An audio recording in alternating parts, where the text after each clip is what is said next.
The world was still on fire. Across oceans and battlefields, empires clashed and nations trembled. Yet, far from the chaos, behind barbed wire and wooden fences, somewhere deep in the American heartland, a very different kind of battle was unfolding. One of disbelief, wonder, and quiet humanity. Captured Italian women, nurses, clerks, and auxiliaries once loyal to Mussolini's regime, now found themselves prisoners in a world they could barely recognize. The journey across the Atlantic had stripped them of everything familiar: the language, the culture, even the taste of home. But nothing, not even the war itself, had prepared them for what awaited in the U.S. military camps. As the midday bell rang, the women were led into the mess hall. The smell hit them first, rich, warm, layered with butter, spices, and something unmistakably American. Long tables lined with trays of meats, potatoes, bread rolls, and vegetables. Milk, coffee, even fresh fruit. One Italian woman whispered under her breath, "Chiamano questo. Pranzo? They call this lunch." Her voice trembled not with sarcasm, but with awe. In that instant, war faded.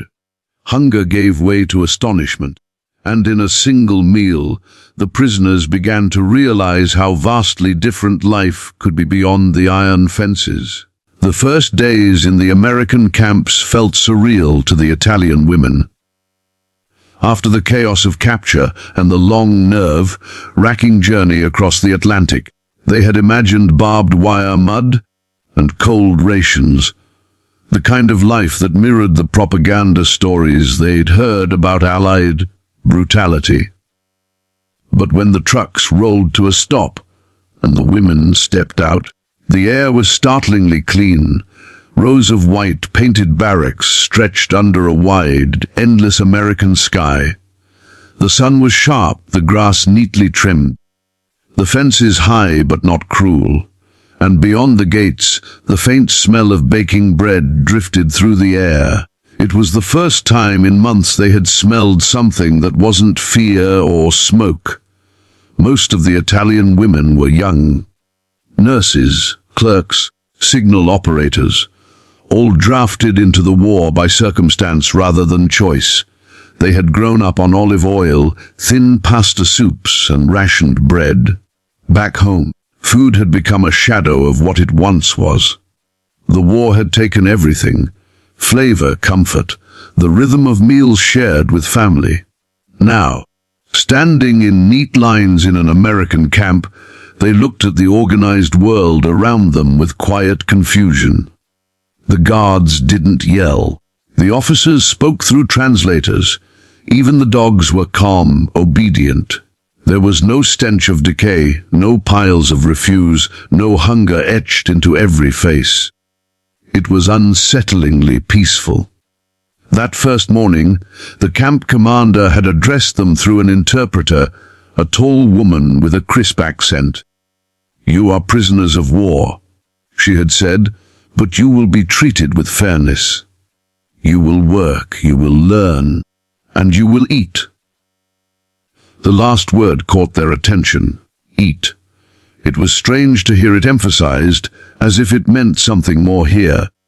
When lunchtime arrived, the women were escorted toward a long, low building at the far end of the camp.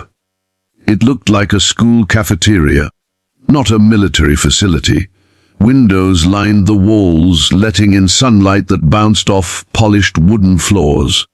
The scent grew stronger with every step: warm butter, roasted meat, coffee. It was intoxicating, alien, and almost cruel in its temptation. A few of the women whispered to each other, wondering if it was real or some test of obedience. Inside, American cooks moved efficiently behind serving counters. They wore white aprons, their sleeves rolled up, hands moving with practiced rhythm. Metal trays clattered, ladles poured thick soup into bowls, and steam curled into the air like soft smoke. There were no shouts, no chaos. Everything ran on time, precise, deliberate. The prisoners stood in silence, their eyes darting across the spread meatloaf, mashed potatoes, corn, slices of bread still warm from the oven, even fruit. It was not the meager soldier's ration they expected. It looked like a feast. One woman, Lucia, clutched her tray so tightly her knuckles went white. She had lost her brother in Sicily, starved through the winter of 1943, and eaten boiled weeds to survive. When the American soldier behind the counter asked, "Gravy," she didn't understand the word, only the gesture, a spoon hovering above the potatoes. She nodded hesitantly. The brown liquid poured over her food, releasing a scent that made her throat tighten. She blinked quickly, embarrassed by the sudden sting of tears. Another woman, Katerina, couldn't stop staring at the bread. It was thick, fluffy, nothing like the stale, hard crusts she had last tasted on the ship. She tore a small piece off and pressed it to her lips as if testing for poison, then took a bite. Her eyes widened. "Say fresco," she whispered. "It's fresh." The women beside her looked at her, then at the bread, then at each other. Slowly, they began to eat. Across the room, the guards watched quietly, giving them space. It wasn't kindness exactly. It was discipline, a kind of order that the Americans seemed to live by. The prisoners noticed this. They noticed the way the guards lined up for their own meals, the way they sat at separate tables but ate the same food. It was a silent statement here. Even in captivity, there were rules of fairness. The taste of that first meal stayed with them longer than they could have imagined. The soup was thick, filled with vegetables and barley. The potatoes were creamy and rich. Even the meat, something many of them hadn't eaten in months, was tender. It wasn't just about flavor. It was about what it meant. This was food served by the enemy, and yet in every bite there was something disarmingly human. Later, when they returned to their barracks, the women talked about it in hushed tones, as if afraid the food itself might disappear if spoken of too loudly. "It's impossible," said one. "They give us meat every day." Another whispered, "Maybe once a week." Someone answered, though none of them truly believed it. They spoke of butter, of coffee. Coffee! Not as luxuries, but as miracles. At night, the camp quieted. The women lay on clean bunks with real mattresses. They could still smell the faint scent of the mess hall on their fingers. Grease, bread, warmth. It lingered, blending with the strangeness of safety. Some cried softly, not out of sadness but confusion. How could their captors feed them so well while their families back home starved? As days turned into weeks, they began to notice the rhythm of camp life. Work in the morning, lessons or chores in the afternoon, and always, the meals that arrived like clockwork. No one went hungry. The cook smiled sometimes, offered seconds if there was enough to spare. A few prisoners tried to speak in broken English. "Good food," they'd say, tapping their stomachs with a laugh. The Americans would grin and nod. "Good food." They'd echo, simple words that bridged a gulf no treaty could have closed. Lucia began volunteering in the camp kitchen. She peeled potatoes, scrubbed trays, watched the Americans cook. She studied the spices, the strange powders they sprinkled on meat, the way they measured everything precisely. It fascinated her, not because she wanted to copy it, but because it revealed something she hadn't expected: control, abundance, and care, even in war. To the Americans, feeding prisoners properly wasn't an act of kindness. It was a matter of order, of who they believed they were. Back in Italy, propaganda had painted Americans as greedy, loud, and cruel. Yet here, in this quiet camp, those images shattered daily. the food told a different story. It spoke of a country untouched by famine, of fields that still grew plenty, of confidence in its strength. Every meal reminded the prisoners of what their own nation had lost, not just food, but stability, pride, and the luxury of choice. Sometimes, as they sat eating, the women would drift into silence. They would imagine their mothers, their children, scraping crumbs at home, while they, the defeated, ate in plenty. The guilt was heavy. One woman, Francesca, once refused to eat her dessert, a small slice of apple pie, and kept it hidden in her handkerchief. That night, she left it by the camp fence, whispering a prayer to the wind as if the scent might travel across the ocean to someone she loved. Over time, though, guilt turned to gratitude, and gratitude into something more subtle, understanding. The women began to see food as a language. Each dish spoke not just of nourishment, but of philosophy. The Americans didn't only win battles with guns, they won hearts with normalcy, with order, with abundance, with the unspoken message that even prisoners deserved decency. For the Italian women, this realization was both comforting and painful. Comforting, because it reminded them that kindness still existed in a world that had torn so much away. Painful, because it exposed the fragility of everything they had believed about their homeland. They started to question things. The war, their leaders, the lies they had swallowed so easily. How could a country that preached superiority starve its own, while the enemy fed its captives like guests? By the end of the month, the mess hall had become more than a place to eat. It was a sanctuary, a place where the noise of the outside world faded. The women began to talk with the cooks, exchanging words in halting English and shy Italian. Buono. One would ask, ladling stew. Molto buono. They'd reply, smiling genuinely now. The war still existed, but inside those walls, humanity found a fragile foothold. Evenings would often end with the faint sound of laughter, the kind that comes after long silence. It was quiet, respectful, hesitant, as if testing the air for permission. Some of the women began writing letters about the meals, describing them to families they couldn't be sure would ever read the words. They called this lunch. One woman wrote in disbelief, "I don't know if it is kindness or a lesson, but I feel alive again." The American guards never spoke of it, but they understood what those meals meant. Feeding the prisoners wasn't generosity, it was a declaration of victory, not of war, but of ideals. To feed well was to prove civilization had survived the madness. To the Italian women, it was something else entirely. The rediscovery of dignity through the simple act of eating. And so, what began as disbelief slowly transformed into quiet reverence. The clang of trays, the hiss of steam, the scent of butter, these sounds and smells became their new rhythm of life. They no longer approached the mess hall with suspicion, but with anticipation, even gratitude.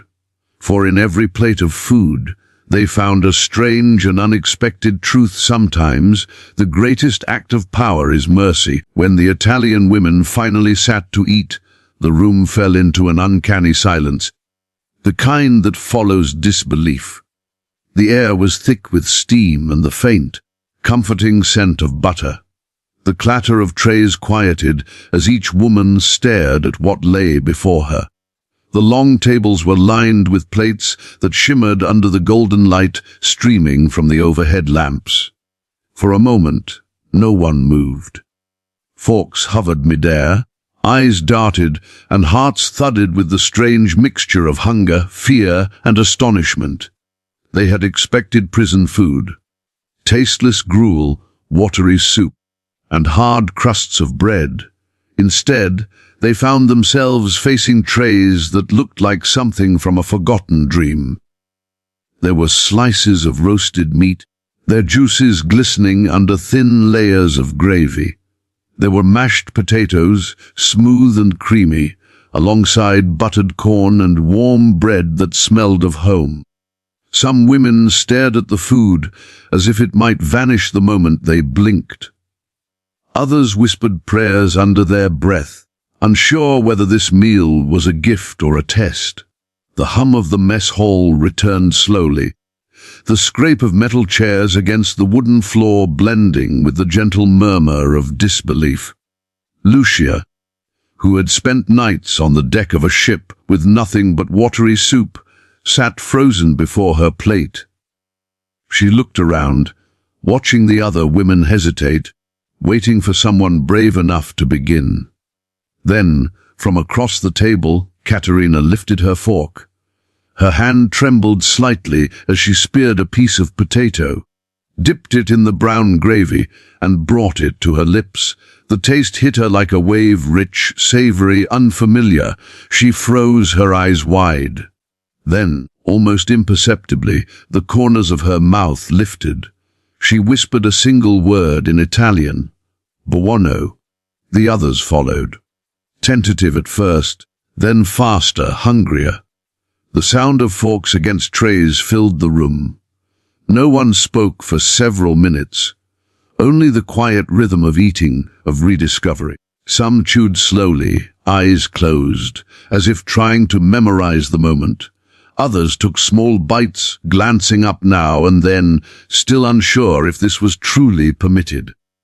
The warmth spread through them, melting the tension that had followed since their capture. For the first time in months, the meal was not about survival. It was about taste, comfort, and the forgotten joy of being full. At one end of the room, a young American cook leaned against the counter, arms folded, watching. His expression wasn't smug. It was curious. These women, once enemies, were now guests at his table, and their reactions were unlike anything he'd seen. He didn't speak Italian, but he didn't need to. He could read their faces. Astonishment, confusion, a fragile kind of happiness. When one of them caught his gaze and nodded, he gave a small smile before turning back to the kitchen. It was enough. The Italian women began to talk. Softly, cautiously, as if breaking the silence might shatter the illusion. "It tastes like home," one said. "No," another corrected. "It tastes better." A ripple of laughter followed, brief but real. Laughter. That sound had been missing from their lives for so long it felt foreign. And yet, here it was echoing against the wooden beams of a building built by their captors.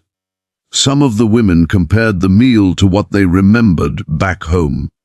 "In Naples," said a woman with sharp, dark eyes, "we'd have this on a Sunday, maybe once a year." She ran her finger through the gravy thoughtfully, as if tracing a memory. "My mother used to make something like this, not with butter. We didn't have butter anymore. But the smell," she trailed off, lost in thought. The table grew quiet again, each woman retreating into her own recollections. Kitchens filled with warmth, the laughter of brothers, the sound of spoons clinking in ceramic bowls. Then came the desserts. The Americans called it pudding, though it looked more like chocolate cream. The women eyed it with suspicion. "Dulce," one of them asked, almost disbelieving. When the answer came, "Yes, dessert," a few chuckled softly. Dessert. In a prisoner camp. It felt absurd, almost obscene. Yet when they tasted it, the sweetness brought a wave of emotion none of them had prepared for. One woman, Anna, stopped mid-bite, her spoon trembling. Tears welled in her eyes and slipped down her cheeks before she could stop them. She tried to laugh it off, embarrassed, but the emotion in the room was contagious. Soon others followed, quiet tears, not of sadness, but of something deeper, harder to name. Relief, perhaps, or gratitude, or maybe it was the sudden, overwhelming reminder that they were still human. It was a strange kind of irony, to be prisoners, yet treated better than they had been as free citizens in a war-torn nation. For months they had been reduced to numbers, stripped of identity. But here, in the simple act of eating, they were remembered as people. Every spoonful seemed to whisper the same unspoken truth. The war could take away their uniforms, their homes, even their pride, but not their right to feel, to taste, to exist.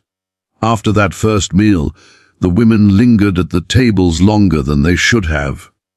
They weren't ready to leave the warmth, the smell, the brief illusion of normal life. Some gathered their trays reluctantly, their footsteps slow as they returned to their barracks. Others stole glances back at the kitchen, at the cooks and guards, as if trying to memorize the faces that had fed them. That night, sleep came differently. There was no gnawing hunger, no restless turning, just the hum of quiet conversation drifting between bunks. They spoke about the food. Of course, about the meat, the pudding, the strange abundance of it all. But beneath the words was something more profound. The dawning realization that the world they had been taught to hate might not be so monstrous after all. Over the next few days, the meals continued in the same rhythm. Each lunch was an event anticipated and whispered about in advance. The women began to sit in familiar groups, laughing more easily now, gesturing with hands that once trembled from exhaustion. Food had become a form of communication. Even without speaking the same language, they and the Americans shared something deeply human, the universal rhythm of giving and receiving nourishment. Lucia, who had once been too nervous to speak, started keeping a small notebook. She wrote down everything. The colors of the food, the way it smelled, the way it felt to eat without fear. "If I ever go home," she wrote one night, "I will remember this. I will remember that even the enemy can have a heart." Not every woman accepted it so easily. A few still held back, their pride too wounded to let them enjoy what was given. "It's a trick," one of them muttered. "They want to soften us, make us forget who we are."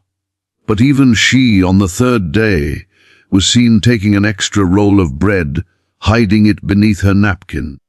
The walls around their hearts were weakening, day by day. By the end of the week, a new ritual had formed. Every time a tray was placed before them, someone would whisper a quiet grazie. The word carried softly through the air, sometimes directed to the cooks, sometimes to no one at all. It wasn't submission, it was acknowledgement, a recognition that even in captivity, they were still capable of gratitude. There were moments when the irony hit them hard. They were eating like queens, while their families back home scavenged for scraps. Letters from Italy told of bombings, shortages, hunger. The guilt returned then, sitting heavy on their chests. But the Americans didn't know this. To them, feeding the prisoners well was a matter of pride, proof of civilization, proof of victory not through cruelty, but through decency. For the Italian women, the message landed differently.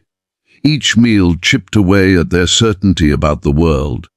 The propaganda that had once painted America as a land of corruption now clashed with the evidence before their eyes: clean water, fair treatment, good food. It was confusing, disorienting, and yet strangely hopeful. The food became symbolic, a bridge between two sides that had no other way to communicate. The women began asking questions through gestures. How to make this? Pointing to the mashed potatoes. The American cooks would laugh, miming stirring. sprinkling salt, pouring milk. Language barriers dissolved into shared smiles and nods. The kitchen became an unspoken classroom, and slowly, laughter returned in full. It began as small ripples but grew louder with each passing day. The mess hall, once silent and heavy with tension, filled with the sounds of chatter, clinking trays, and the occasional burst of giggles. It wasn't joy, not yet, but something close enough to make life bearable. They didn't know it then, but these meals would become stories they'd carry for the rest of their lives. Long after the war, long after the fences came down, many of these women would tell their children about the time they were prisoners in America, and how, against all odds, they were treated not with hatred, but with humanity. That simple act, serving a good lunch, became an unspoken truce, a quiet declaration that even in the darkest chapters of history, kindness could still find its way through. Days turned into weeks, and the rhythm of life inside the American prisoner of war camp began to settle into something almost peaceful. The midday bell, once a reminder of captivity, now carried a strange anticipation. For the Italian women, lunchtime had become a ritual, a pause in the monotony, a moment when war felt distant, almost forgotten. They would walk together toward the mess hall, their footsteps crunching on gravel, the scent of cooked food growing stronger with each step. What had once been disbelief was now a quiet, reverent curiosity. They still wore their prisoner uniforms, still lived behind fences, but within those walls something was changing. Something deeper than hunger being satisfied. The meals were consistent, hearty, warm, varied. Sometimes it was roasted chicken and potatoes, other days thick vegetable stew, or pasta unlike any they'd known at home. The Americans had a way of cooking that seemed both simple and indulgent, everything rich with butter, cream, and flavor. The food reflected the land itself, vast, abundant, confident. The Italian women, who had come from a world of scarcity and war, felt as if they were tasting peace itself. Even the coffee, dark and strong, was a revelation. Many had forgotten what it felt like to drink something that wasn't rationed, to eat without guilt. But it wasn't only about the food. With each passing day, the women began to sense something beneath it, an idea, perhaps even a message. The Americans could have served them scraps, and no one would have blamed them. They could have treated them as enemies or worse, as invisible. Yet, every plate was served with care. Every meal was a statement. The message was silent but clear: this is who we are. To feed your enemy well, to offer them dignity in captivity. It was a power unlike any weapon. Lucia began to notice the details. The cooks never rushed. The guards, though stern, never mocked them. The meals came at the same hour every day, always hot, always fair in portion. Order, discipline, abundance. To her, it was a reflection of something she could not yet name, a civilization so sure of itself it could afford mercy. One afternoon, as they sat down to lunch, a soft breeze slipped through the open windows, stirring the smell of roast beef and vegetables. Caterina leaned back in her chair, watching sunlight pool on the table. "Do you think they do this to make us like them?" she asked quietly. Lucia shook her head. "No. I think they do this because it's normal to them. That's what's strange. Normal." The word lingered in the air, heavy with realization. For the Italians, normal had long meant scarcity, fear, suspicion. But here, normal meant abundance, not excess, but enough. Enough for everyone. Enough to eat, to rest, to be treated like a person again. That was perhaps the most shocking thing of all. Over time, the mealtime conversations grew deeper. The women spoke not just of recipes and flavors, but of the world itself. They wondered what kind of country could provide such meals to its prisoners when Europe was starving. They asked the cooks, through halting words and gestures, about America, the farms, the families, the freedom. The Americans, often surprised by their curiosity, would answer with simple pride. Plenty of food, they'd say, patting their stomachs and laughing. Plenty of work. No bombs. To the Italian women, those words were like fairy tales. Some of them began to write letters home, describing what they saw and ate. "You will not believe it," one wrote to her sister. "They feed us like we are guests. There is meat every day, and fruit sometimes. Real fruit, oranges and apples. I don't understand this country, but it feels like they want us to remember it." Another wrote, "Here I am learning what peace tastes like." The realization crept slowly. Like dawn breaking over, Dark Hill's food was being used as diplomacy, as persuasion, as something greater than sustenance. It was as if the Americans were saying, "Without words, look at what life could be. Look at what we stand for." It was not arrogance, it was a demonstration. Every meal a quiet lecture in humanity. But for the Italian women, it stirred something more complicated. Nostalgia. They would sit in the mess hall, surrounded by the hum of American order, and remember their own country, the vineyards now trampled, the kitchens empty, the laughter of families scattered by war.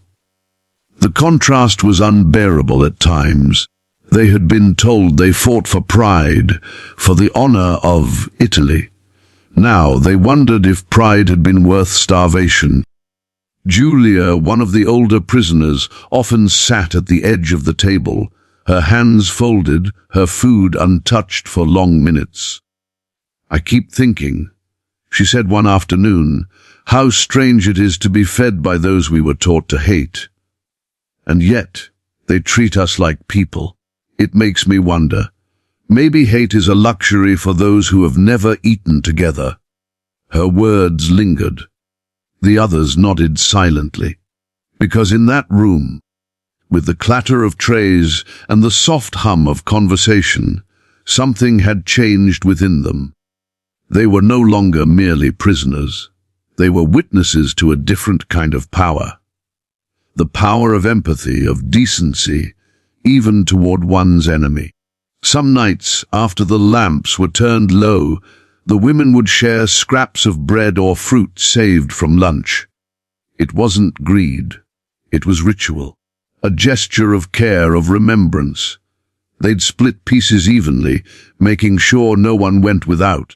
These quiet exchanges became a form of communion, not in the religious sense, but in the human one. They had found, in captivity, the essence of community again, and the Americans noticed. The guards, once distant, began to soften.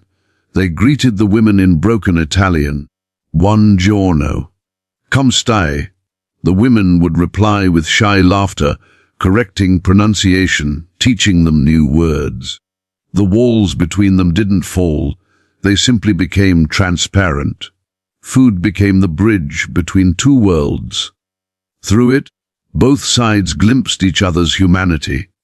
The Americans saw the women not as faceless enemies, but as mothers, sisters, daughters, victims of the same war. The Italians, in turn, began to see America not as the monstrous machine of propaganda, but as a nation built on a strange, unshakable belief in fairness. On Sundays, when the camp was quieter, the meals sometimes included small luxuries, jam, cookies, or fruit salad. The women would exchange looks of disbelief, laughter rippling down the tables. "It feels like a holiday," someone would say, "a holiday in prison." The irony was not lost on them, but neither was the comfort. Lucia began sketching the scenes. The long wooden tables, the sunlight filtering through dusty windows, the faces lit by warmth and wonder. She captured the way steam rose from the food, how the guards leaned casually near the door, how one woman would always laugh too loudly. Her sketches became keepsakes, silent proof that beauty could exist even in captivity. Months passed. The war outside continued, distant but ever present.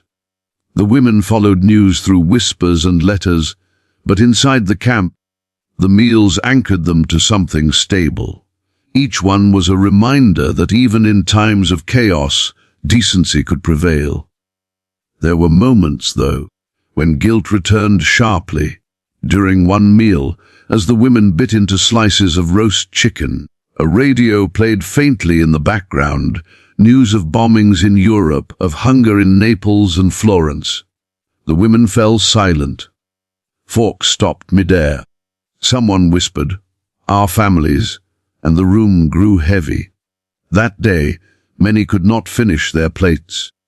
The food that once felt like a miracle now tasted of loss. But the next day they ate again, because hunger and guilt could coexist, just as kindness and captivity could. They began to accept that contradiction as the new reality, a world where nothing was purely good or evil, where even the enemy could offer compassion. By spring, the camp's garden began to bloom. The women helped tend it, growing herbs, small vegetables, flowers.